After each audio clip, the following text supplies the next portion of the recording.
নিজেকে প্রত্যেকটা গুনাহ থেকে বাঁচাও, কারণ প্রতিটা গুনাহই আগুন। প্রতিটা গুনার ওই পিঠে অন্তর্দৃষ্টি দিয়ে তাকালে দেখা যাবে আগুনই জ্বলতেছে। নারীর ওই হাসিতে ভিন নারীর আগুন জ্বলে, মোবাইলের ওই অস্থির ছবিতে আগুনই জ্বলে, সুদের টাকায় আগুন জ্বলে, কিস্তির টাকায় আগুন জ্বলে, বেপর্দা বেহায়া নারীর সারা অঙ্গেই আগুন জ্বলে, আগুন জ্বলে। তো এই কারণে ইসলাহি মজলিস, সংশোধনের মজলিস, পরিবর্তনের মজলিস আরো ব্যাপকভাবে করার আশায় আমরা মেহনত করতেছি। ইদানিংকালে আইসা আবার আমি আমার শায়েখ আল্লামা মুফতি মুশতাকুন নবী কাসিমি হুজুরের কাছ থেকে আমি নিজে এজাজত নিছি, আলাদা অনুমতি নিছি যে হুজুর আরো ভাঙ্গা দরকার, মানে আরো আলাদাভাবে শুধু কিশোর নওজোয়ান যুবক যাদের বয়স 14, 15, 16, 30-এর নিচে, 30 বছর পূর্ণ হইলে সে মোটামুটি বিবাহ শাদী করে, এর মধ্যে করে ফেলে, সংসারী হয়, কিছুটা উপার্জনের হোক, কিছুটা হইল একটু উড়াদুরা যে বাপটা নিজের মন মতো চলার একটা কিছুটা কমে আসে, কারণ বিবি হয়েছে, বাচ্চা হয়েছে, একটা একটু হইল কিছুটা ঠান্ডা হয়। কিন্তু 15 থেকে 30 এই বয়সী ছেলে কোনো বাধা মানে না। আগামী ভবিষ্যৎ তার কি হবে কিছুই বাধে না। নারী, ছবি, মদ, জুয়া, জিনা, ব্যভিচার, গান, বাদ্য, আড্ডা, কারণ শরীর পুরা সামর্থ্যবান, এতটুকু সময়ের মধ্যে উল্লেখযোগ্য তেমন কোনো রোগ নাই, একদম তাগড়া শরীর, সারা রাত জাগলেও সমস্যা নাই, সারাদিন শিখলেও সমস্যা নাই, হ্যাঁ মাইলকে মাইল দৌড়াইলেও কোনো অসুবিধা নাই, কারণ তার শরীর তো যৌবনের মূল সুস্থতার সময়। এই সময়টাতে অসংখ্য কিশোর যুবক ছেলে এই পরিমাণ চরিত্রহীন হয়ে গেছে, এই পরিমাণ গুনায় ডুবে গেছে, ওইখান থেকে যার কেউ উঠাবে তো উঠাইলেও দুর্গন্ধ ছিল, উঠাইলেও দুর্গন্ধ ছিল। আমি ব্যক্তিগতভাবে শত শত কিশোর যুবকের ব্যক্তিগত ঘটনা আমি জানি,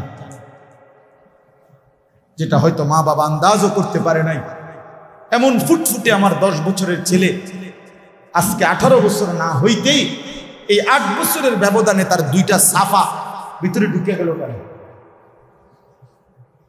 এত অল্প বয়সে তো সে এত ভাঙ্গে যাওয়ার কথা না, এত অল্প বয়সে তো চোখ এত ভিতরে যাওয়ার কথা না, এত বয়সে, এত কম বয়সে এত উদাস, এত হতাশ। চেহারা শুরু দেখলেই বোঝা যায় কোথায় হারায় আছে, কোথায় গেছে গা, কোন রাজ্যে ভাইসা গেছে খবরও নাই, খবরও নেই। মা বাবা কামাই করতেছে, বাপে ব্যস্ত, উনি সোফা ঠিক করে, খাট ঠিক করে, ফার্নিচার নিয়ে ব্যস্ত, মায়ে প্রসাদনিয়ার গহনা নিয়ে ব্যস্ত। সন্তান নিজের জীবন নিজের হাতে তুলে নিয়ে তার মনে যা চায় তাই করতেছে, বিনিময়ে চরিত্রহীনতা, অসভ্যতা, অশ্লীলতার চূড়ান্ত গহীন অন্ধকারে ডুবে গেছে, ডুবে গেছে। হ্যাঁ, এক যুবক আমার কাছ থেকে উত্তরবঙ্গ থেকে আসছিল, বলছিল হুজুর আমার আব্বা অনেক কষ্ট করে 2.5 লক্ষ টাকা উনার ক্যাশে জমাইছে, ফার্নিচারের ব্যবসা করে। আমি শয়তানের খপ্পরে পড়ে এই 2.5 লক্ষ টাকা বাবার চুরি করে নিয়ে অনলাইনে জুয়া খেলছিলাম, জুয়া খেলে হুজুর সব হারায় ফেলছি। এখন বাবা আমার বাড়ির থেকে বের করে দিছে, আমার আব্বারও কিচ্ছু নাই, আমারও কিছু নাই। এখন আমি কি করবো? এই কাঁদতেছে জড়ায় ধরা, আর বলতে কিছুই বুঝতেছি না, এই জন্য আসছি দোয়ার জন্য। কি দোয়া করতাম, কি বলতি? এরকম একজন, এরকম হাজার হাজার, এরকম শত শত, এরকম শত শত,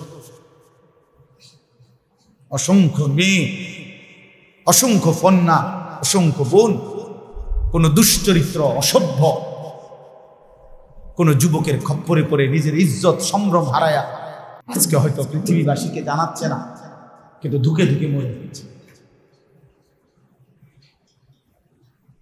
হিন্দু ছেলের সাথে মুসলিম মেয়ে, হিন্দু যুবক কৌশল করে প্রেমের ফাঁদে ফেলে সর্বস্ব ধ্বংস করে বরবাদ করে একদিন নিজের মুখোশ উন্মোচন করে হারিয়ে যায়। আর ওই অসহায় মুসলিম মেয়ে নিজের জীবনটা বরবাদ করে। এই বাংলাদেশের এরকম অসংখ্য ঘটনা ঘটেছে এবং ঘটতেছে। হিন্দু যুবকের খপ্পরে পড়ে মুসলিম মেয়ে এসে, মুসলিম মেয়ে এসে। আমার বাপ চাচাদেরকে বুঝানোর জন্য বললাম, আরো অনেক কথা, এগুলা সব খোলামেলা বলাও সম্ভব না। আমাদের সন্তানদের গুনাহের শাহওয়াত, নারীর অশ্লীলতার, অসভ্যতার এমন অসংখ্য ছেলে আমাদের সমাজে আছে, সারা রাত উলঙ্গ ছবি দেখে, সারা দিন সারা রাত মোবাইলে, তার কামই হলো এই বড় মোবাইলটা ছাড়া একটা মিনিট সে বাঁচবে না। মাছ যেরকম পানির থেকে উঠাইলে ছটফট করে মরে যায়, এরকম মরে যায়, পাগল হয়ে যাবে, অস্থির হয়ে যায়, সব হারাইতে রাজি, এই মোবাইল হারাইতে রাজি। এই জন্য বাবা, নওজোয়ান ভাই, তোমাদেরকেও বলি ভাইয়া, আমরা ব্যক্তিগতভাবে এই জন্য নতুন করে আবার ফিকির করছি যে আরো কমাইয়া আইনা শুধু কিশোর যুবক, অর্থাৎ এই নওজোয়ান যারা, এদের জন্য ইসলাহি মজলিস, এদের জন্য আলাদা আলোচনা হওয়া দরকার। এদেরকে আলাদা, যে যাদের বয়স 15 থেকে 30, শুধু তাদেরকে আলাদা ডাইকা তার ব্যক্তিগত চরিত্র, আখলাক, তার নৈতিকতা, তার ভবিষ্যৎ, দুনিয়ার ভবিষ্যৎ, আখিরাতের ভবিষ্যৎ কাছে নিয়ে, দরদ নিয়ে তারে আরো বলা দরকার যে বাপ তুমি নষ্ট হইও না।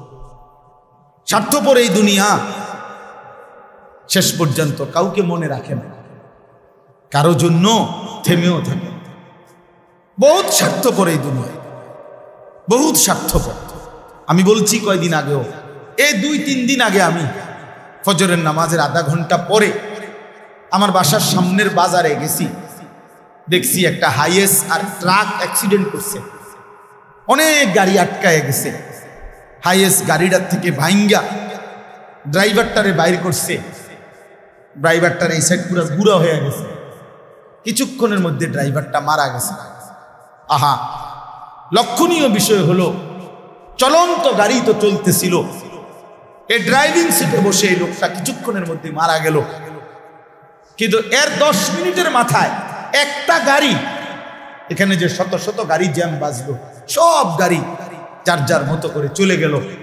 কারো হাতে সময় নাই, কেউ কারো জন্য থামে না। বিকাল বেলা আর কেউ কারো খবরও নাই, চিহ্নও নাই, কারো জন্য কেউ অপেক্ষা করে না, কারো হাতে সময় নাই, কারো হাতে সময় নাই।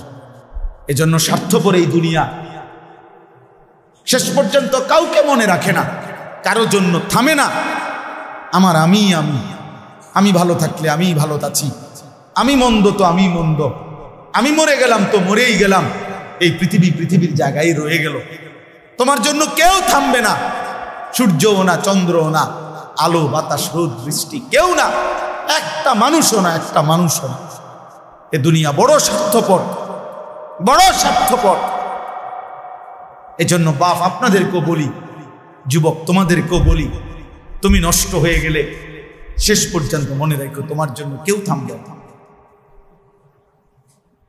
আপনাদেরকে বলি বাবা, স্ত্রী সন্তানের জন্য যদি আপনি হারাম উপার্জন করে জীবনটা শেষ করছেন, কোনোদিন পাবেনও নাই। সুদের টাকা, কিস্তির টাকা, হারামের টাকা, ওজনে কম দেওয়া, ধোকাবাজি, প্রতারণা করা উপার্জন করা দরকার ছিল না। আমনের কলজার মধ্যে শয়তানে বসায় দিছে যে বউ বাচ্চার লাগে এগুলা করতেছ, করো না রে বাপ, খোদার কসম এরা মনে রাখবে না, এরা মনে রাখবে না, এরা কোনোদিন বলবে না, এরা মনে রাখবে। দুপুরবেলা জানাজা হইছে, আসরের পরে জানাজা হইছে, কানছে 2 ঘন্টা 4 ঘন্টা, জি পুত নাতি নাতনি স্ত্রী সন্তান, ওই দিনকেই এশার নামাজের পরে দেখা যাবে এরা সবাই পাশের বাড়ির থেকে ভাত তরকারি রান্না আনছে, এরা খানা খাইতেছে। এরা গোশত খায়, মাছ খায়, ডাল খায়, সবই খাইতেছে এরা। এরা না কাঁদছে অনেক, ওই কাঁদছে আর কি। এই জন্য আমি নিজেকে বরবাদ করে, আমার কবর, আমার আখিরাতকে নষ্ট করে আমি আমার স্ত্রী সন্তানকে হারাম খাওয়াইতে হবে, খোদার কসম এটা কোনো মুমিন করতে পারে, কোনো মুমিন করতে পারে। আমার ছেলে কোনোদিন এক ওয়াক্ত ফজরের নামাজ পড়বে না, আর এমন জানোয়ারের জন্য আমি কামাই করুম, কমপক্ষে আমি আনিস এমন বেকুব না। তার লগে আমার আগে বুঝাপড়া করা দরকার। তুই মুসলমানের বাচ্চা কিনা আগে এটা বল, তুই ইমানদারের সন্তান কিনা বল বেটা। যদি তুই মুসলমানের বাচ্চা হস, আমি তোর জন্য মাথার ঘাম পায়ে ফেলে কামাই করবো, আমার এই কষ্টের উপার্জনের কিনা ফ্যান, খাট, পালং, সোফা, ফার্নিচার, বাজার সদাই, আর তুই বেঈমান সারা রাত মোবাইলে নারী দেখবি, ছবি দেখবি, কোনোদিন ফজরের নামাজ পড়বি না, এমন জানোয়ারের জন্যই আমি কামাই করলাম না। এমন হাইওয়ানের জন্য কামাই করতে বলছে কে? যার কপালে সেজদা নাই অত মানুষ না, এখানে আছে, দেখেন আপনি। আল্লাহ তাআলা বলছে সবচেয়ে নিকৃষ্ট মানুষ সে যে নামাজ নষ্ট করে। ফাখালাফা মিন বাদিহিম খালফুন, প্রত্যেক প্রজন্মের নিকৃষ্ট কারা? আল্লাহ বলেন আদাউস সালাহ, যারা তাদের নামাজকে নষ্ট করে দেয়। এখানে তাফসীরের মধ্যে লিখছে অর্থ হইল যারা নামাজ ছেড়ে দেয় তারা না, বরং যারা নামাজ পড়ে কিন্তু নষ্ট করে। অর্থ হইল তিনটা: এক, যে ব্যক্তি নামাজ পড়ে কিন্তু সবসময় বিলম্ব করে, যথাসময়ে নামাজ পড়ে না। দুই, যে নামাজ পড়ে কিন্তু নামাজের ফরজ, ওয়াজিব, রুকু, সেজদা, তাসবিহ এগুলো ঠিক মতো আদায় করে না। তিন, যে নামাজ পড়ে কিন্তু নিয়মিত জামাত ত্যাগ করে, মানে নামাজের জামাতে পড়ে না। এই ব্যক্তিকে বলা হয়েছে সে নামাজ নষ্ট করে, সে নিকৃষ্ট মানুষ। তাইলে যে নামাজই পড়ে না সে কি? সে কোনো আইটেমের মধ্যেই নেই। না না, হে কোনো আইটেম নাই, হয় কোনো কি প্রকারের মধ্যেই নাই, ওর আলাদা কোনো প্রকারে নাই। বেনামাজির কোনো পরিচয়ই নাই, বেনামাজি কোনো মানুষের কাতারে না, বেনামাজি কোনো ইনসানে না, বেনামাজি কাল আনআম, চতুষ্প জন্তুর মতো, অথবা তার চাইতে নিকৃষ্ট। উপরে উঠার কোনো সুযোগ নেই, গরুর চাইতে উপরে যাইতে পারবে না সে, ছাগলের চাইতে উপরে কোনো মর্যাদা তার নাই, কুকুর বিড়ালের চাইতে বড় কোনো মর্যাদা তার নাই। আর যদি বেশি নামাইতে হয় তো এর চাইতে নামাইতে হবে, উপরের দিকে যাই। হ্যাঁ হ্যাঁ, এই জন্য বাপ, তোমরা ছেলেরা আলাদাভাবে তোমরাও ভাবা দরকার। আর অভিভাবক যে কয়জন আছেন সামনে, আপনাদেরও ভাবা দরকার আপনার জীবনের উপার্জন কি। এডি দেখাই, আমি সবসময় বলি এগুলো কি দেখান? হুজুর আল্লাহর রহমতে বাড়ি করছি, দোয়া করেন। কিতা দোয়া করতো? তো বাড়ি তো করছেন, সারছে তো, আর কি দোয়া করতাম?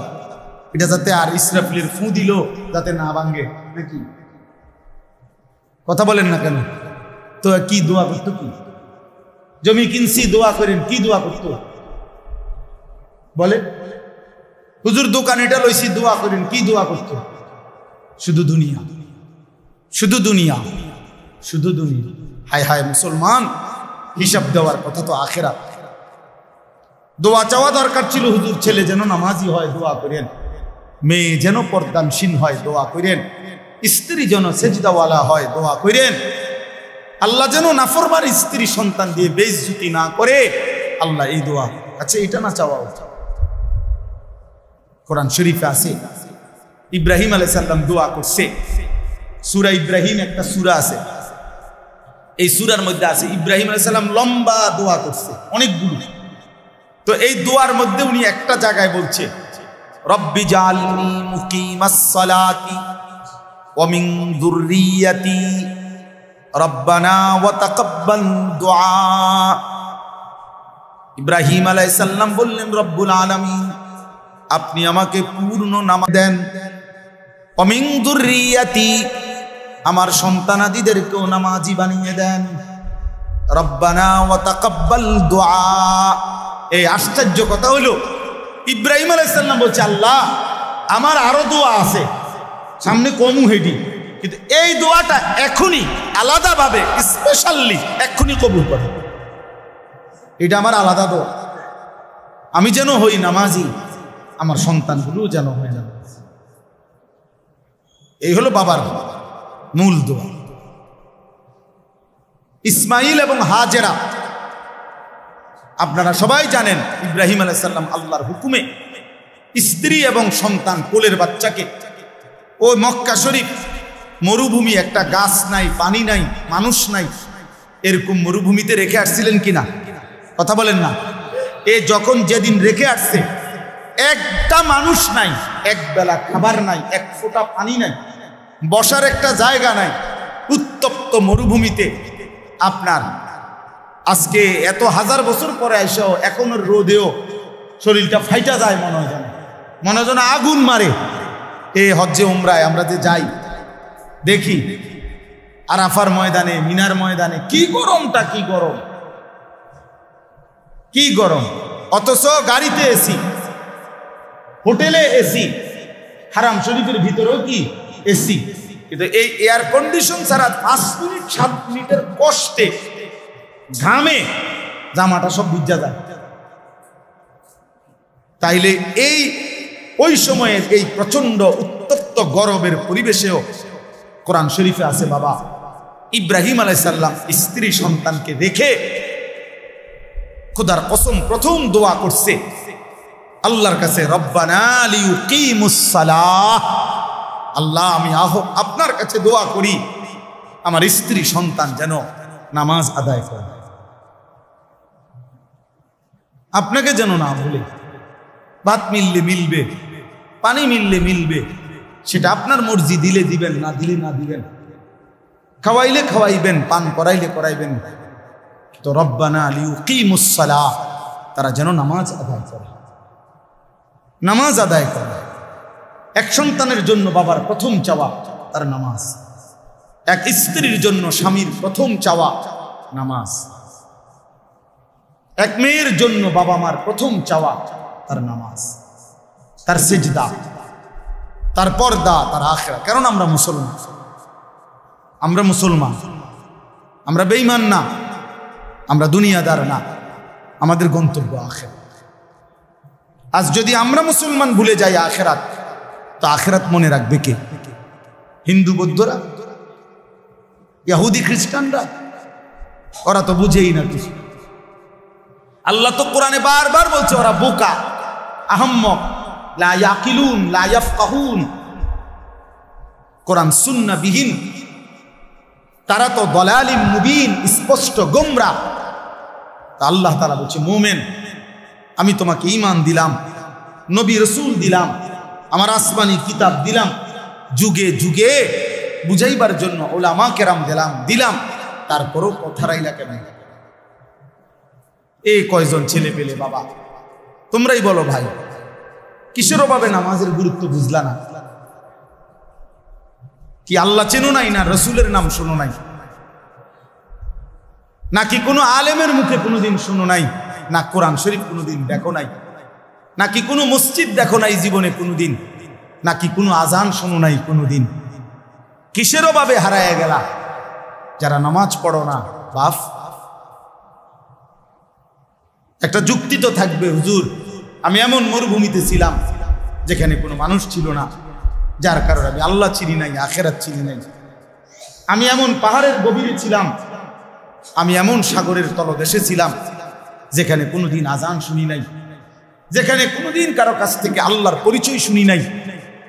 চারিদিকে এত মসজিদ, এত মাদ্রাসা, এত উলামা, এত টুপি, এত আজান, তারপরেও তোমরা যারা বাবা দিনের পর দিন নামাজ পড়ো না, কিসের অভাব?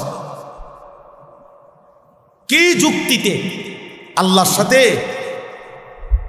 বোঝাপড়াটা কি হবে? রাসূলুল্লাহ সাল্লাল্লাহু আলাইহি ওয়াসাল্লামের সুপারিশ কেমনে হবে?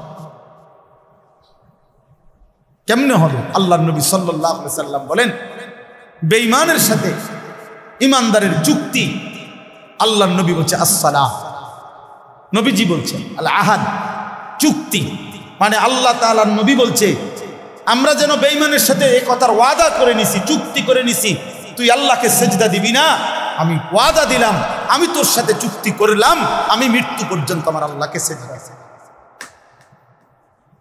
এটা হলো মুমিন আর কাফেরের চুক্তি, অর্থাৎ তুই সেজদা দিবি না, আমি দেব। আল্লাহর নবী বলছেন ফারকু বাইনানা ওয়া বাইনাল কুফরি ওয়াশ শিরক, আমাদের ইমানদারের মাঝে আর মুশরিক কাফেরের মাঝে পার্থক্য আসসালাহ, নামাজ। নামাজ, ইমানদার সেজদা দেয়, নামাজ পড়ে, মুশরিক বেঈমান নামাজ পড়েন। নবীজি সাল্লাল্লাহু আলাইহি সাল্লাম বলেছেন মান তারাকা সালাতাম মুতাআম্মিদান ফাকাদ কাফারা, যে ইচ্ছে করে নামাজ ছেড়ে দিল সে কুফরি করল।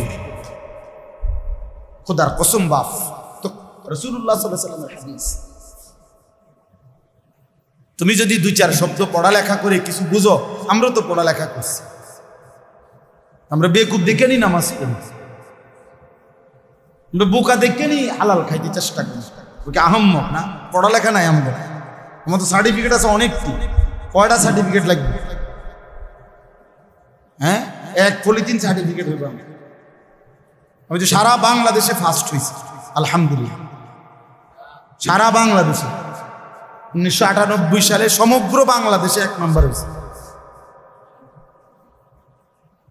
আমার অনেক সার্টিফিকেট আছে, এটি কই আছে কইতে পারি না, কোন আনে তুই রাখছি।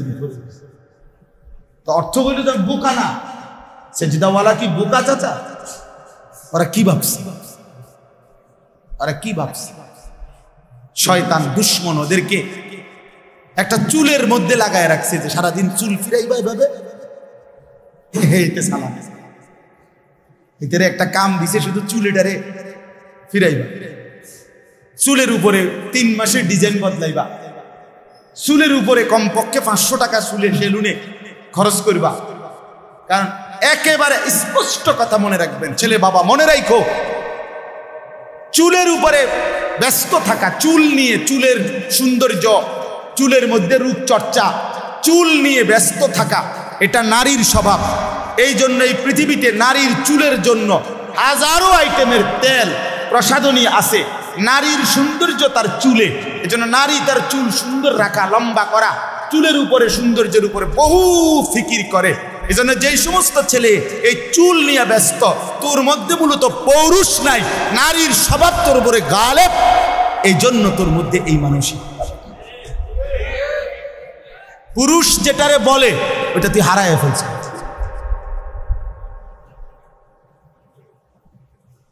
ট্রান্সজেন্ডারের কাছাকাছি, ট্রান্সজেন্ডারের কি কাছাকাছি, অর্থাৎ মূলত তো পুরুষ ভাবতেছে আমি মহিলা, ভাবতেছে আমি মহিলা। আল্লাহ আমাদেরকে বিবেক দান করা। এই জন্য বললাম, আমি ব্যক্তিগতভাবে আমরা চেষ্টা করি, এই কিছু আমি এমনি এটা লেখাইছি, অর্থ হইল যে আমার উদ্দেশ্য, সর্বশেষ কথা আমার এই আয়াতের মধ্যে আল্লাহ তাআলা বলছে খালফুন, আমি শুধু এই কথাটাই বলে শেষ করছি। আল্লাহ তাআলা বলেন কোন প্রজন্মের, মানে কোনো অঞ্চলের, কোনো এলাকার, কোনো জনগোষ্ঠীর মধ্যে সবচেয়ে নিকৃষ্ট মানুষ কারা, মন্দ লোক কারা? আল্লাহ তাআলা বলছে 2টি বদঅভ্যাস যাদের, তারা মন্দ লোক। এক, আদাউস সালাহ, যারা তাদের নামাজকে নষ্ট করে। এই যে যেটা বললাম, নামাজ নষ্ট করে কিভাবে? নামাজ পড়ে না, এটা না, কথা বুঝছেন কি না? নামাজ যে পড়ে না ওর কোনো আলোচনা নাই, ও এমনি বাদ, ওই কি হে বাদ, তার নিয়ে কোনো আলোচনা। বেনামাজি তোর ব্যাপারে কোনো আলোচনাই নাই, তুই তো মানুষই না, তার কাছে তোর আলোচনা কি? তুমি বাদ, এমনি বাদ। আলোচনা হলো যে নামাজ পড়ে কিন্তু নামাজকে কি করে? নষ্ট করে। নামাজ নষ্ট করে 3 ভাবে। কয়ভাবে? 1, যথাসময়ে নামাজ পড়ে না। সব সময় বিলম্বে নামাজ পড়ে। তাফসীরের মধ্যে আমরা নিজে পড়ছি, নবীজি সাল্লাল্লাহু আলাইহি সাল্লাম উদাহরণ দিয়ে বলছে ওই নামাজ মুনাফিকের নামাজ, মুনাফিকের নামাজ, মুনাফিকের নামাজ। 3 বার বলছে নবী কথা, এক কথা যে ওই নামাজ মুনাফিকের নামাজ। যে আসরের নামাজ উদাহরণ দিছে নবীজি, যে আসরের ওয়াক্ত হয়ে গেছে, নামাজ পড়ে না, পড়ে নাই, পড়ে না, যখন সূর্য ডুবার টাইম হয়েছে তখন গিয়া দাঁড়াইয়া 4 রাকাতে যেন 4টা ঠুক্কর মারছে। 4 রাকাতে এত দ্রুত পড়ছে মনে হয় যেন 4টা কি মারছে, ঠোকর মারছে আর কি। আল্লাহ রসুল বলে এমন নামাজ মুনাফিকের নামাজ, মুনাফিকের নামাজ, মুনাফিকের নামাজ। জোহরের আজান হয়েছে 1টা বাজে, হেবটা জোহরের নামাজে খারাইছে 4:30 বাজে, 4টা বাজে, সোয়া 4টা বাজে। কি এতক্ষণ কিটছেন? আর কইও না, আর কইও না, কামেরই শেষ নাই, কামেরই শেষ, কামে শেষ হয়। একবার গরু গোসল করা, একবার ছাগল গোসল করা, একবার নিজে গোসল করে, একবার উড়ান ঝাড়ু দেয়, বুঝেন না, যেটা মনে হবে এটা করে, সব শেষ করে এরপরে লাস্ট মাথায় নিয়া নামাজ। বেনামাজি তো নাই, মানে নামাজ পড়িনওয়ালা, এই লোক নামাজকে নষ্ট করে। এই লোক 2 নাম্বার, যে ব্যক্তি নামাজের ফরজ ওয়াজিব ঠিক মতো আদায় করে না। মনে করেন রুকু থেকে সোজা হয়ে দাঁড়ানো ওয়াজিব, সোজা হয়ে দাঁড়ানো কি? অসংখ্য মানুষ আছে মাঝ বয়সী লোক, নামাজি মানুষ, নামাজ পড়ে প্রত্যেক ওয়াক্ত, কিন্তু রুকু থেকে একটু উঠতেই নিচের দিকে যায়। কথা বলেন না, আপনার কোন ব্যারামে পাইল? হ্যাঁ, সেজদার 2 সেজদার মাঝখানে স্থির হয়ে বসা ওয়াজিব কি? এখন সেজদা একটা দিয়া মাথাটা একটু আলগি দিয়ে আরেকটা মারে, সোজা হইয়া বসেন। আপনার ব্যারামটা কি? শরীরটা ভালো না? আপনি শরীরটা, আপনি কি সাদওয়ানে কুদ্দা ওঠেন দেখি, আপনার আওয়াজে তো সাদওয়ানে সব আপনি ভাব যে লাফাইয়া ভাল মারেন। এই সময় ওনার বল নাই, বল না, দুনিয়ার সব কাজ করতে পারে, এখানে গাফলতি। আল্লাহ রাসূল সাল্লাল্লাহু আলাইহি সাল্লাম হাদিসের মধ্যে বলছে যে রুকু সেজদায় চুরি করে, খোদার কসম নবী বলছে আসরাক, সে হচ্ছে সবচেয়ে বড় চোর, গ্রেট চোর, গ্রেট বিগ চোর, বড় চোর হে যে চোরে রুকু সেজদায় চুরি করে। হাদিসে আল্লাহ নবী সাল্লাল্লাহু আলাইহি সাল্লাম। অতএব নামাজের মধ্যে ফরজ ওয়াজিব সুন্নাত মুস্তাহাবের মধ্যে ঘাটতি করা এ নামাজ নষ্ট করে, এ মূলত কি করে? নামাজ। 3 নাম্বার, নামাজ জামাতে পড়ে না, এ নামাজকে নষ্ট করে। নামাজ একাকী পড়ে ফেলে সবসময়, না, নামাজ কোথায় পড়তে হবে? জামাতে। আল্লাহ নবী সাল্লাল্লাহু আলাইহি সাল্লাম বলছে যে মানুষগুলো কারণ ছাড়া, বিনা কারণে একাকী ঘরে নামাজ পড়ছে, আমার মন চায় ওদেরকে ঘর শুদ্ধা আগুনে জ্বালায় দেয়। একেবারে বুখারী মুসলিমের হাদিস, লা উহাররিকান্না বুয়ুতাহুম, তাদের ঘর জ্বালিয়ে দেয়। তাদেরকে কি ভয়ঙ্কর কথা চিন্তা করুন, কি ভয়ানক কথা। এজন্য বাপ, নামাজকে নষ্ট করা যাবে না। 2 নাম্বার হলো ওয়াত্তাবা উশ-শাহাওয়াত, যারা তাদের মনের চাহিদার অনুসরণ করে। এই প্রিয় যুবক কিশোর বাবা, বুঝতে শিখো বাপ, নিজের হাতে নিজেরে তুলে নিও না বাবা। এই পৃথিবীতে মানুষের বাচ্চার, গরু ছাগলের বাচ্চা এক না।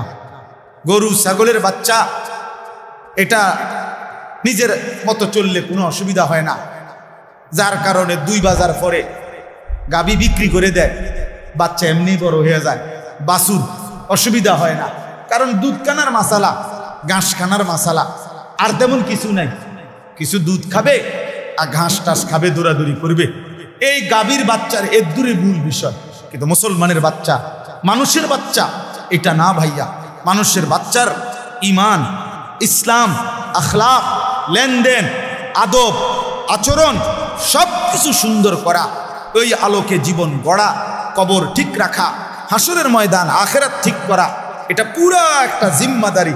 এই জন্য আল্লাহ তাআলা একটা বাচ্চাকে লাওয়ারিশ দেয় নাই, মাথার উপরে তার মা, বাবা, দাদা, দাদি, নানা, নানি, বড় ভাই, বড় বোন, চাচা, মামা, ফুফা, খালু এত অভিভাবক দিয়ে আল্লাহ তাআলা তার মাথার উপরে রাখছেন যেন সে উত্তম আখলাক নিয়ে জিন্দেগি গঠন করতে পারে। এটা লাওয়ারিস না, লাওয়ারিস না। এজন্য প্রিয় ভাই আমার, আল্লাহ বলছে ওয়াত্তাবাউশ শাহওয়াত, যে তার মনের চাহিদার অনুসরণ করে, তার মনে যা চায় তা। কিসের আল্লাহ, কিসের রসুল, কিসের কোরআন, কিসের কিতাব? হুজুর আমি কিচ্ছু মানি না, আমি মুক্ত, আমি স্বাধীন, আমার মনে যা চায় তা। আমি 3 মাস আগে চুল রাখছি এভাবে, এখন রাখছি এভাবে। আমি একবার পরছি সিপা প্যান্ট, আবার পরি ডোলা প্যান্ট। আমার যা মন চায় তাই। আমি মন চাইলে দাঁড়াইয়া পেশাব করি, মন চাইলে বসে পেশাব করি, মন চাইলে হাঁটতে হাঁটতে পেশাব করি। না রে ভাইয়া, এটা মুসলমানের জিন্দেগি, এটা মানুষের জীবন না, এটা মুমিনের জীবন না বন্ধু। নিজের হাতে যে নিজেকে তুলে নেয় সে শয়তান, সে শয়তান, ইবলিস। যেন ইবলিসের অপরাধের নাম কি? আনা আনা আনা আনা শব্দের অর্থ হলো আমি। কোরআন শরীফে আছে আল্লাহ তাআলা জিজ্ঞেস করছে সেজদা দিলি না কেন ইবলিসকে? বলছে আনা খায়রুম মিনহু, আমি তার চেয়ে উত্তম। আল্লাহ বলছে কি বললি?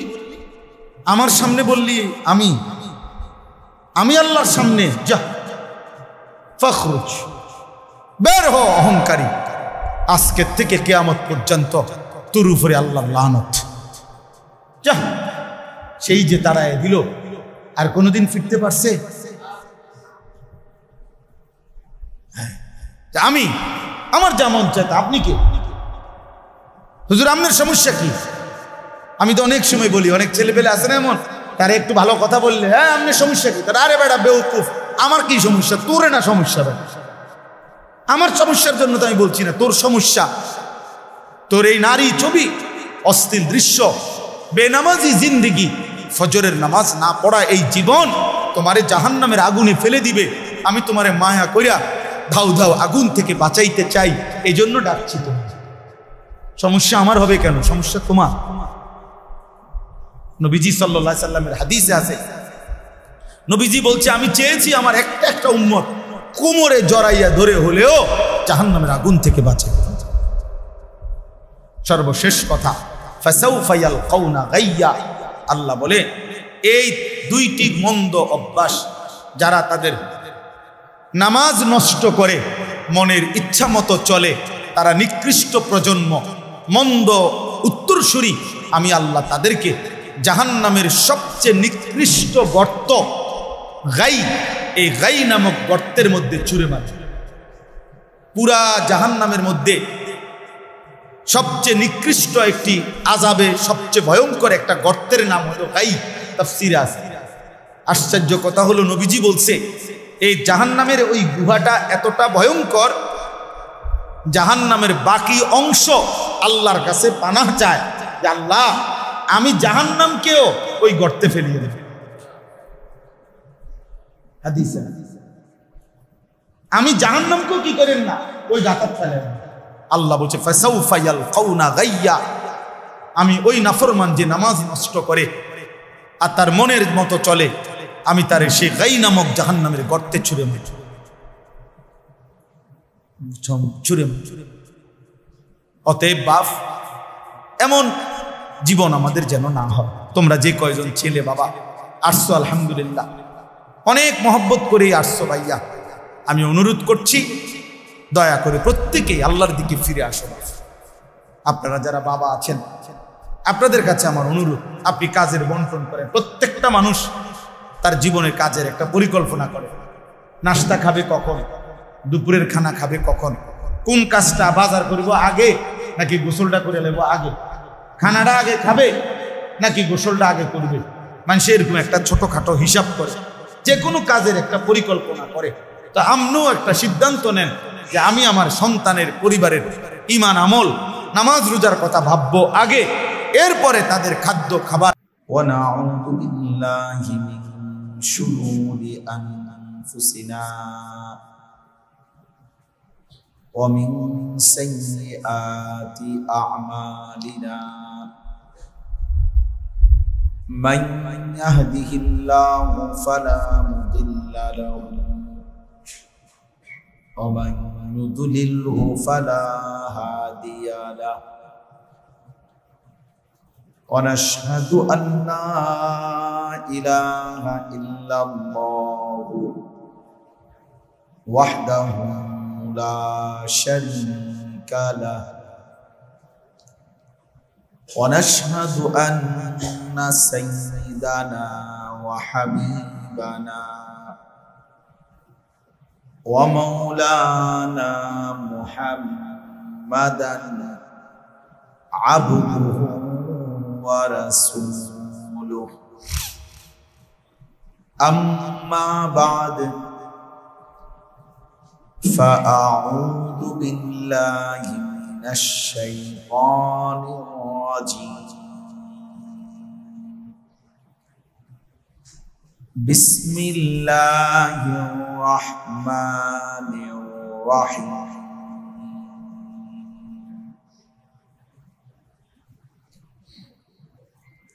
فخلف من بعدهم خلف أضاعوا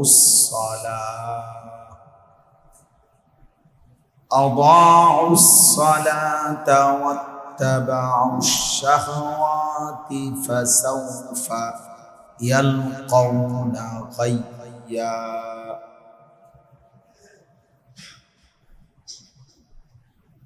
إلا من تاب وآمن وعمل صالحا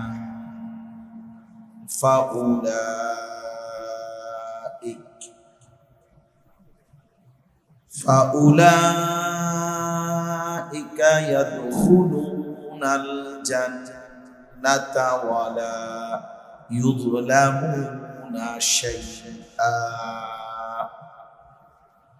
صدق الله مولانا العظيم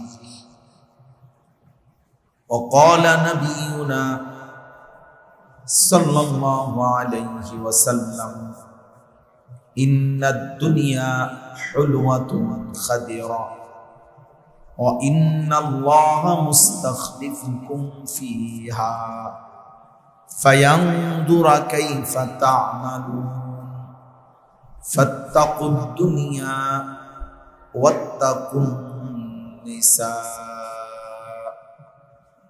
اللهم صل على محمد وعلى آل محمد كما صليت على إبراهيم وعلى آل إبراهيم إنك حميد مجيد اللهم بارك على محمد وعلى آل محمد كما باركت على إبراهيم وعلى آل إبراهيم إنك حميد مجيد سبحانك لا علم لنا إلا ما علمتنا إنك أنت العليم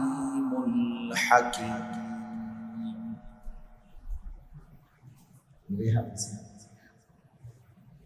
আলহামদুলিল্লাহ আল্লাহ পাক রব্বুল ইজ্জত যুল জালাল ওয়াল ইকরাম ফজল কারম রব্বুল আলামিনের অপরিসীম ইহসান মেহেরবানি দয়া আল্লাহ তাআলা আমাদেরকে আজ 17 জুলাই 2025 রোজ বৃহস্পতিবার বিবাড়িয়া জেলা কসবা উপজেলাধীন চাপিয়া গ্রামের যুব সমাজ সকলের আন্তরিকতায় আয়োজিত আজকের এই ইসলাহি মজলিস আল্লাহ তাআলা আমাদেরকে আসবার বসবার আল্লাহর জন্যই জমা হওয়ার তৌফিক দান করেছেন আলহামদুলিল্লাহ। একটা বিষয় হলো ছোটবেলায় আমরা যখন মোটামুটি পড়ালেখা করতাম আমাদের বুঝির বয়সে আমরা ছোটবেলায় দেখছি যে ডাক্তার, একজন ডাক্তারই এমবিবিএস ডাক্তার সব রোগের চিকিৎসা করছে, যে কোনো রোগীকেই ওনারা ওষুধ দিত আগে। কিন্তু আজকে 30 বছরের ব্যবধানে আইসা, 20-25 বছরের ব্যবধানে আইসা এখন পরিস্থিতি হলো এমন, মানব দেহের প্রত্যেক অঙ্গের আলাদা আলাদা স্পেশালিস্ট থাকে, আলাদা আলাদা ডিপার্টমেন্ট। নাক কান গলা আলাদা, চক্ষু আলাদা, ব্রেনের আলাদা, অনেক ডিপার্টমেন্ট, অভাব নেই, আলাদা আলাদা বিষয় ডাক্তার। আগে এমন ছিল না, আগে একই ডাক্তার, সব ওষুধ। কিন্তু পরিবেশ পরিস্থিতি প্রয়োজনীয়তার বিবেচনায় ভিন্ন ভিন্ন আলাদা আলাদা ডিপার্টমেন্ট করা হয়েছে। তাইলে একটা সময় আমরা মাদ্রাসায় পড়তাম, দেখা গেছে ছোটবেলাতেও দেখছি, নুরানিতে পড়তাম, তো এক উস্তাদ সকাল থেকে নিয়ে রাত 10টা পর্যন্ত এই 10 জন 20 জন 30 জন বাচ্চাকে সব বিষয় উনি একাই পড়েন। সময়ের প্রয়োজনে এখন বিষয় ভিত্তিক আলাদা আলাদা শিক্ষক ভিন্ন ভিন্ন রাখা আছে। তাইলে পরিবেশ পরিস্থিতি প্রয়োজন বিবেচনা একই বিষয়কে অনেক সময় ভাগ করা হয়, কাজটা যেন বেশি হয়, প্রয়োজন যেন বেশি পূরণ। তো আমাদের দেশে আলহামদুলিল্লাহ একটা সময় এলাকা 10 গ্রাম 5 গ্রাম মিলে ওয়াজ মাহফিল একটা বা দুইটাই হইত। 10 গ্রামে দেখা গেছে 5 গ্রাম মিল্লা একটা মাহফিল। আমি এমন একটা মাহফিলেও গেছি, একবার 2-3 বারে গেছি ওইখানে, কিশোরগঞ্জের দিকে। ওনারা বলছে যে হুজুর আমরা আশেপাশের মোট 10 উপজেলা মিলে এই একটা মাহফিলের আয়োজন, 10 গ্রাম না, 10টা উপজেলার লোক একসাথে হইয়া বিশাল মাহফিল। তাহলে এক সময় এমনটা ছিল। সময়ের প্রয়োজনে এখন এলাকা ভিত্তিক, মহল্লা ভিত্তিক বিভিন্ন প্রয়োজনে আলহামদুলিল্লাহ এখন অনেক মাহফিল আগের চাইতে 10 গুণ বেড়ে গেছে। প্রতিটা মসজিদওয়ালা মনে করে ওনাদের মসজিদের জন্য একটা বাৎসরিক মাহফিল করা দরকার, মাদ্রাসাওয়ালা মনে করে মাদ্রাসার জন্য একটা বাৎসরিক মাহফিল দরকার, কবরস্থানওয়ালারা তুমি মনে করে কবরবাসীদের রুহের মাগফিরাতের জন্য একটা মাহফিল করা দরকার। এরকম অনেকভাবে প্রবাসীরা মনে করে যে আমরা প্রবাসীদের উদ্যোগে একটা মাহফিল হওয়া দরকার। এরকম বিভিন্ন ভাবে আলহামদুলিল্লাহ অনেক মাহফিল এখন বেড়ে গেছে। এই মাহফিলগুলোর পরেও আবার উলামায়ে কেরাম প্রত্যেক শুক্রবার দিন জুমার নামাজে বয়ান করতেছে। বছরে 52 সপ্তাহ, এক বছরে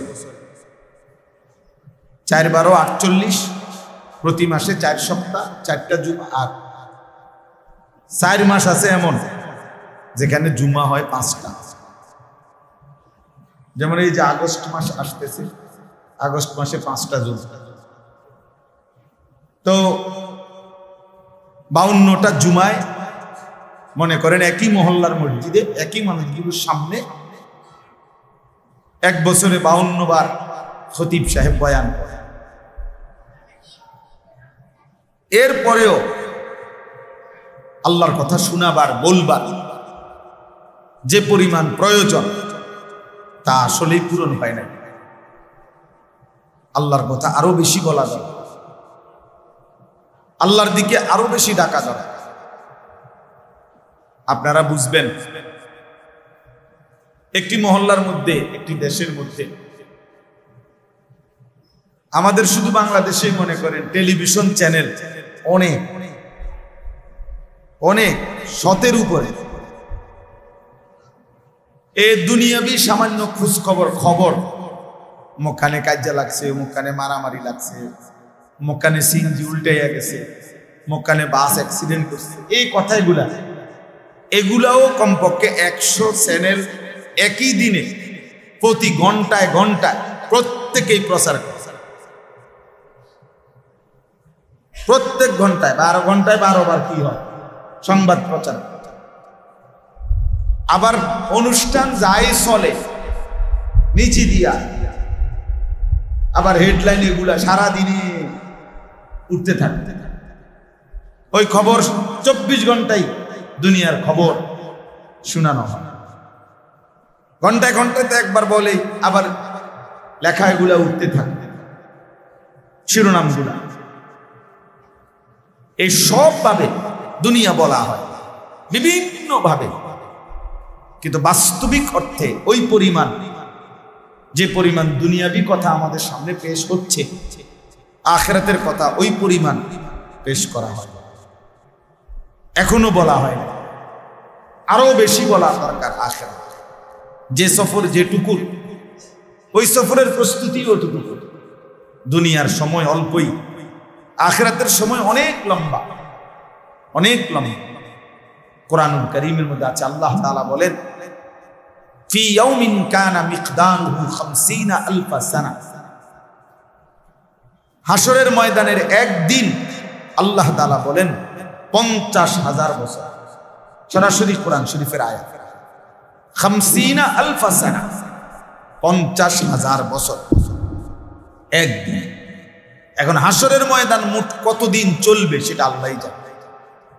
যদি 10 দিন চলে বিচার কাজটা, রাসূলুল্লাহ সাল্লাল্লাহু আলাইহি ওয়াসাল্লাম বলেন ফুল সিরাত, যেটা পার হইতে হবে সকলকে, 30,000 বছরের রাস্তা।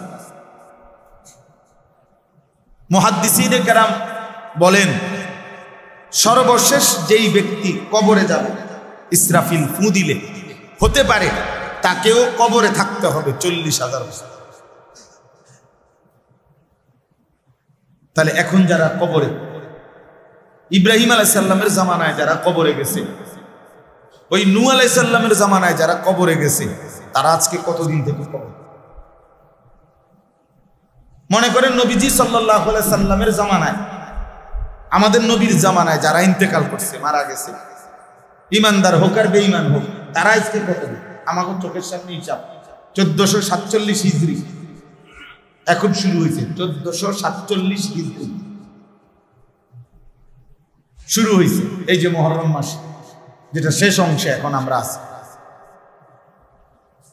তাইলে আজ থেকে 1447 বছর আগে নবীজি সাল্লাল্লাহু আলাইহি ওয়াসাল্লাম মক্কা থেকে হিজরত করে মদিনায় গেছেন। তাহলে তার 1 বছরের মাথায় বদরের যুদ্ধ হয়েছে, 1 বছর পরে। তাহলে বদরের যুদ্ধ হয়েছে ধরেন আজকে 1446 বছর। তাহলে আবু জেহেল মারা গেছে আজকে 1446 বছর। তাহলে আবু জেহেল আজকে কবরে পড়ে আছে 1446 বছর। কিন্তু মাটির উপরে কি এই পরিবার ছিল? মাটির উপরে ছিল 60 বছর, 70 বছর, 63, 50, 70, 80 বছর, এরকম 60-70-এর এত বেশি না। তাহলে আমাদের একদম সহজ হিসাব যে মাটির উপরে আমরা ছিল কতক্ষণ। ফেরাউন আজকে মাটির নিচে কতদিন, নমরুদ আজকে মাটির নিচে কতদিন। এই জন্য আখিরাতের সফর লম্বা, পরকালের সফর লম্বা। মান মাতা ফাকাত কামাত কিয়ামাতুহু, বুজুর্গানে দিন বলে যার মৃত্যু হলো তার কিয়ামত, তার আখিরাত শুরু হয়ে গেল। কারণ সে তো আর কোনোদিন 1000 কোটি চেষ্টা করেও পৃথিবীতে আর আসবে না। মোবাইল ঘুরান ভাইয়া, ভালো, এটা খুব ভালো কাজ, খুব ভালো কাজ। কারণ 24 ঘন্টা ফালতু কাজ করতে করতে জিন্দিগিটাই ফালতু হয়ে গেছে। এই জন্য কিছু মানুষের জীবন হলো 24 ঘন্টা শুধু মোবাইল, এটারে ঘুরাবে, এটারে ছবি উঠাবে, এইটাই মাথার মধ্যে ঢুকাই দেওয়া হয়েছে। তোমার পৃথিবীর তোমার 24 ঘন্টার ডিউটি একটাই, তোমার জীবনে 24 ঘন্টা ভালো মন্দ, বেড়া বেড়ি, হুজুর, পাবলিক, মসজিদ, মাদ্রাসা, স্কুল, কলেজ, যেটা পাও তোমার দায়িত্বই ছবি উঠে। তোমার পৃথিবীতে বানানোই হয়েছে ছবি উঠানোর জন্য, তোমার পৃথিবীতে বানানোর উদ্দেশ্যই ছবি উঠানো। তোমার জীবনটাই শুধু মোবাইল, মারা যাইলে মোবাইলের উপরে মারা যাইবা, জীবিত হইলে মোবাইলের উপরে জীবিত। এই জন্য হাজারো মানুষের দেখবেন ঘুমের টাইমে লাস্ট আমল, মানে ঘুমাবার সময় শেষ মোবাইলটা এই শেষ আমল। ঘুমের থেকে উঠে চোখ মেলে শোয়া অবস্থায় প্রথম হাত দিয়া, তাহলে আখিরি আমল হইল মোবাইল। ঘুম থেকে জেগে প্রথম আমল মিনহা খালাকনাকুম ওয়া ফিহা নুঈদ। মোবাইলের উপরে মারা গেল, ঘুম গেল, মোবাইলের উপরেই জেগে উঠল। আস্তাগফিরুল্লাহ। আমার ভাই, আমি বলতেছিলাম তাইলে আখিরাতের সফর লম্বা। কোরআনুল কারীমের মধ্যে আছে, আল্লাহ তাআলা বলছেন তোমরা 1000 বছর গুনলে যেটুকু হয়, আমি আল্লাহ একদিন বললে এতটুকু হয়। আমি আল্লাহর বলা একদিন আলফা সানাতিন মিম্মা তাউদ্দুন, তোমাদের গুনার হিসাবে, তোমাদের 24 ঘন্টার দিন রাতের হিসাবে 1000 বছর সমপরিমাণ আমি আল্লাহর একদিন।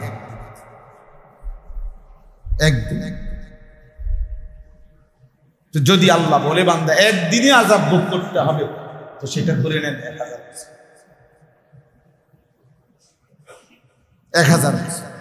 যদি আল্লাহ বলে বান্দা একদিনই হাসরের ময়দানের হিসাব হবে, তো সেটাও ধরে নেন 50,000 বছর। কারণ কোরআন শরীফের আয়াত এটা। তাহলে আখিরাত অনেক লম্বা সফর, আখিরাতের প্রস্তুতিও অনেক বেশি। 40 দিন আমরা হজ্জের সফরে গেছি, অনেক কিছু নিয়ে গেছি, অনেক কিছু, নেইল কাটার, কেচি, ছুরি, পেলে, ছোট একটা মগ, দস্তরখান, 4-5টা মেসওয়াক, 2টা লুঙ্গি, 6টা পাঞ্জাবি, টুপি, গেঞ্জি, ব্রাশ, পেস্ট, মেসওয়াক, কত কিছু নিয়ে একটা লাগেজ বইরা তারপরে হজে গেছে। কারণ 40 দিনের সফর, অনেক কিছু লাগবে। সেখানে গিয়েও অনেক কিছু কিনতে হয়েছে। গিয়া পড়ছি, এখন বালতি নাই কাপড় ধুইবার, এটা তো আর বাংলাদেশের থেকে বালতিটা নেওয়া যায় না, তো গিয়ে কিনছি। এখন বালতি কিনছি, তো মগ কই, মগ যেটাতে গোসল করতে হলে মগ লাগবে না একটা, তো মগ এটা কিনছি। এখন ঠান্ডা লাগতেছে, হঠাৎ জ্বর উঠছে, সর্দি খুব, এখন একটা হিটারের মতো, মানে যেটা দিয়ে পানি গরম করে, এইটা কম দামের মধ্যে, যে কদিনে হোক অন্তত আমার দরকার, তো এইটা একটা কিনছি। এরকম সামান্যটুকু সফরের জন্য কত বেশি, কত কিছু লাগে। আমার প্রিয় ভাই বাপ, এত লম্বা আখিরাতের জন্য প্রস্তুতিও অনেক প্রস্তুতি। এই জন্য আখিরাতের জন্য বলা দরকার আরো অনেক বেশি, করা দরকার আরো অনেক বেশি, অনেক বেশি। এই জন্য উলামায়ে কেরাম প্রতিনিয়ত বর্তমান সময় মানুষের ভিতরে গুনাহের প্রবণতা, আল্লাহর নাফরমানির প্রবণতা মাত্রাতিরিক্ত, মানুষ যেন বানের পানির মতো, বন্যার পানির মতো বাঁধ ভাঙ্গা আল্লাহর নাফরমানির প্রতিযোগিতা করতেছে। ঘরকে ঘর, এক সময় তো শুধু টেলিভিশনের সামনে সবাই দেখতো, এক সময় তো নির্দিষ্ট সিনেমা হলে গিয়ে দেখতো। আজ এই বড় মোবাইল, এই আধুনিকতার এই যুগে আইসা প্রত্যেকের হাতে হাতে মোবাইল, ছোট বড়, নারী পুরুষ, এমন বহু স্বামী স্ত্রীও আছে এই যে একসাথে ঘুমাইছে, শুইছে একসাথে, ঠিক আছে, কিন্তু কারো মধ্যে কোনো ব্যক্তিগত কোনো আনন্দ, কথাবার্তাও নাই। দুইজনের দুইটা মোবাইল, উনি উনারটা দেখতেছে, বেডিয়ে বেডিটা দেখতেছে, এরই মধ্যে দুজনের ঘুম চলে আসে। অর্থাৎ মোবাইল আপনজনকে পর্যন্ত কেড়ে নিছে, ব্যক্তিগত আবেগ ভালোবাসাও কি করে নিছে। আপনি যেই কোনো দূরপাল্লার বাসে চড়েন, দেখবেন যে আমি বহুত দেখছি, এই বাসের আগে বাসে পরিচয় হইতো, কথা কথায় মানুষে কইতো যে কথা কথায় আমার আত্মীয় এরকম বলতো। এখন আর কেউ কারোর সাথে কথা বলে না, প্রত্যেকের মোবাইলই এতটাই ব্যস্ত। কুমিল্লা ক্যান্টনমেন্টে নামার টাইমের সময়ও আমি নিজ চোখে দেখছি, সে মোবাইল থেকে মাথা আলগি দিয়ে কন্ট্রাক্টরে কইছে ক্যান্টনমেন্ট নামাই দিও, আবার ফেসাব করতেছে দাঁড়াইয়া, অপদার্থ ওই অবস্থাতেও মোবাইল নিচে মুতের, এটা কি গায়ে মুতে না রাস্তা মুতে, এত কিছু দরকার, মোবাইল টিপতেছে। 24 ঘন্টা জিন্দেগি এইভাবে আমার। তাহলে এইভাবে নাফরমানি, আল্লাহর অবাধ্যতা মাত্রাতিরিক্ত। বেনামাজি সব যুগেই ছিল, কিন্তু এখনকার সমাজ এই পরিমাণ সাহসী যে দিনের পর দিন, বছরের পর বছর ভদ্র ভালো ফ্যামিলির মুসলমানের ছেলে মেয়ে এক ওয়াক্ত নামাজ পড়ে না, এটাকে বাপ মাও কিছু মনে করে না, সমাজ পরিবার এলাকা মহল্লার চাচা জেঠা দাদারাও কিছুই মনে করে, কিছুই মনে করে, কিছুই মনে করে। অথচ ভদ্র ফ্যামিলি, ভালো ফ্যামিলি, কিন্তু ছেলে গত 1 বছরে কোনোদিন বলতে পারবে না যে ফজরের নামাজ পড়ছি, অথচ বয়স 16 বছর 18 বছর। মা বাবারও কোনো আফসোস নাই, সন্তানেরও কোনো আফসোস নেই। এটা যে কোনো অপরাধ, এটা যে একটা পাপ, এটা যে একটা অন্যায়, এই অনুভূতিটাও নাই। কি ভুলে গেছে তাও ভুলে গেছে, কি জানা নাই তাও জানা নাই। এই হলো বাপ হালাত, এই হলো হালাত, এই হলো জিন্দেগি। সারা দিন সারা রাত কারো অর্থের নেশা উপার্জনের, কারো নারীর নেশা, কারো ক্ষমতার নেশা, সবাই আমরা দুনিয়া ভোগ করার নেশায় সবাই ব্যস্ত। আপন মা বাপ কি নিয়ে এত ব্যস্ত যে এই ব্যস্ততার কারণে ছেলেটারে নামাজি বানাবে এই সময়ও হাতে নাই, মেয়েটাকে পর্দানসীন বানাবে এই সময়ও হাতে নাই, স্ত্রীকে পর্দানসীন বানাবে এই সময়ও হাতে নাই। উনি শুধু ব্যস্ত ব্যস্ত ব্যস্ত ব্যস্ত ব্যস্ত ব্যস্ত। আহা মুসলমান, কিসের জন্য কি সময় শেষ করলেন? আমার বলার উদ্দেশ্য হইল উলামায়ে কেরাম এই জন্য হয়েছে রে। সমস্যা কি তোমার?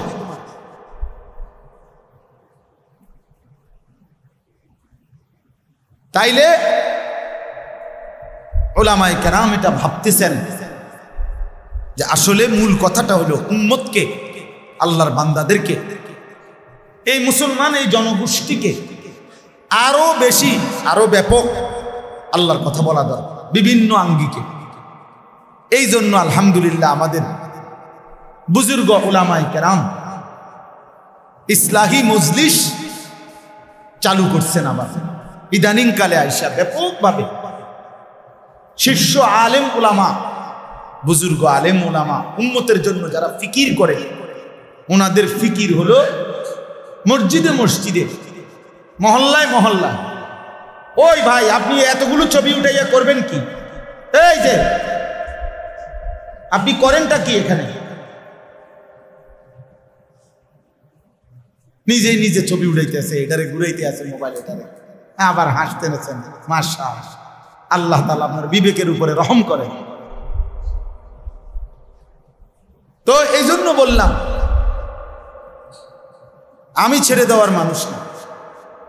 আমার কথা এক কথা, আমি জীবনে কোনোদিন দরকার হলে আর আসবো না, কিন্তু একবারই বলে গেল আমার হিসাব শুনে। বুঝেন নাই কথা? আমি জনপ্রিয়তা দিয়ে ঘাস কাটমুনি, আমি তো ভোটে খারাইতাম না, তা আমি জনপ্রিয়তা দিয়ে করবেন? আমি তো কোনো প্রার্থী না নির্বাচনে। আমার আল্লাহর কথা বলা দরকার, বলা দরকার। একজন হোক 10 জন হোক, কিন্তু মনোযোগ দিয়ে শুনতে হবে। গাফেলকে বলে 1000 বছরও কোনো লাভ নেই। গাফেল 1000 বছরও। আমাদের সমাজে দেখবেন যেই সমস্ত মুসল্লি শুক্রবারে জুমার বয়ান ইমাম সাহেবের চেহারার দিকে তাকাইয়া শুনে মনোযোগ দিয়ে, তাদের জীবন খুব দ্রুত পরিবর্তন হয়। যত মানুষ গার নোয়াইয়া নিচের দিকে অমনোযোগী হয়, জুরায় নয় জিমায় অমনোযোগী, এদের জীবনের পরিবর্তন হয়। বিড়ি খায় তো খায়, আজ 60 বছর বিড়ি খায়। সাদওয়ানে গপ মারে তো আজকে 90 বছর, বাঁকা হয়ে গেছে, এখনো সাদওয়ানে গপে মারে। তাহলে আপনি আজকে 40 বছর ধরে চাচা কি ওয়াজ শুনলেন, 40 বছরেও কোনোদিনে এত লম্বা সময় আপনি বুঝলেন না আখিরাত কাকে বলে, গুনাহ কাকে বলে। 60 বছরেও কি আল্লাহর নাফরমানি ছেড়ে দেওয়ার সময় হয় নাই? বলেন ইনসাফ কি বলে? 70 বছরের সময় হয় নাই? আস্তাগফিরুল্লাহ। আপনি বুঝের হয়েছেন কতদিন আগে, কত বছর ধরে? তো এই জন্য বললাম, ওলামায়ে কেরাম বুজুর্গানে দ্বীন ভাবতেছে, চেষ্টা করতেছে, মসজিদে মসজিদে, মাদ্রাসায় মাদ্রাসায়, মহল্লায় মহল্লায়, মাসিক হোক সাপ্তাহিক হোক, আরো বেশি আল্লাহর কথা বলা হোক। ইসলাহি মজলিস, সংশোধন। ইসলাহ মানে সংশোধন, উম্মতের সংশোধন, মানুষের সংশোধন, ব্যক্তির সংশোধন। যেন এই বলতে বলতে, ধাক্কা দিতে দিতে, কলিজার মধ্যে, বিবেকের মধ্যে আঘাত করতে করতে যেন কিছুটা পরিবর্তন হয়। এই জন্য আমরা ব্যাপকভাবে ইসলাহি মজলিস আরো অনেক আগের চাইতে, এই শীত গরম রোদ বৃষ্টি সর্বাবস্থায় ফিকির করি যে আল্লাহর কথা বলা দরকার। কয়জন এটা দেখার দরকার নাই, পোস্টার আসেনি, মাইক আসেনি, হ্যান্ডবিল আসেনি, এত কিছুর দরকার নাই। আল্লাহর কথা বলা দরকার, আল্লাহর কথা বলা দরকার, আল্লাহর কথা বলা দরকার। উচিত তো আমার শায়েখ আল্লামা মুফতি মুশতাকুন নবী সাহেব হুজুর তো বলেন যে উচিত তো হ্যান্ড মাইক নিয়া, নিজের ব্যাটারি লাগাইয়া, নিজে চার্জ দিয়া, হ্যান্ড মাইক দিয়া হকারের মতো উম্মতের দুয়ারে দুয়ারে আখিরাতের কথা বলা উচিত। যে হে ভাই, এই নামাজবিহীন সেজদাবিহীন এই জিন্দেগি তোমার জাহান্নামের দিকে নিচ্ছে। তোমার এই নারী ছবি, তোমার এই মোবাইল প্রীতি, নারী প্রীতি, হারাম উপার্জনের এই লালসা তোমার জাহান্নামের দিকে পৌঁছাচ্ছে। ওয়া ইন্নাল ফুজুরা ইয়াহদি ইলান নার। আল্লাহর নবী সাল্লাল্লাহু আলাইহি সাল্লাম বলেছেন, গুনাহ ইয়াহদি ইলান নার, জাহান্নামের দিকেই নিয়ে যায়, জাহান্নামের দিকেই নিয়ে যায়। প্রত্যেক গুনার ওই পিঠে আগুন আছে। এজন্য কোরআনুল কারীমে আল্লাহ তাআলা বলেন, কু আনফুসাকুম ওয়া আহলিকুম নারা, তোমরা নিজেকে এবং পরিবারের সদস্যদেরকে জাহান্নামের আগুন থেকে বাঁচাও। তাহলে দুনিয়াতে জাহান্নামের আগুন নাই, জাহান্নামের ভিতরে জাহান্নামের আগুন, এখানে তো নাই। তাহলে আগুন থেকে বাঁচাও মানে কি? এখানে তো আগুনে নাই। তাই জন্য মুফাসসিরিনে কেরাম বলে এর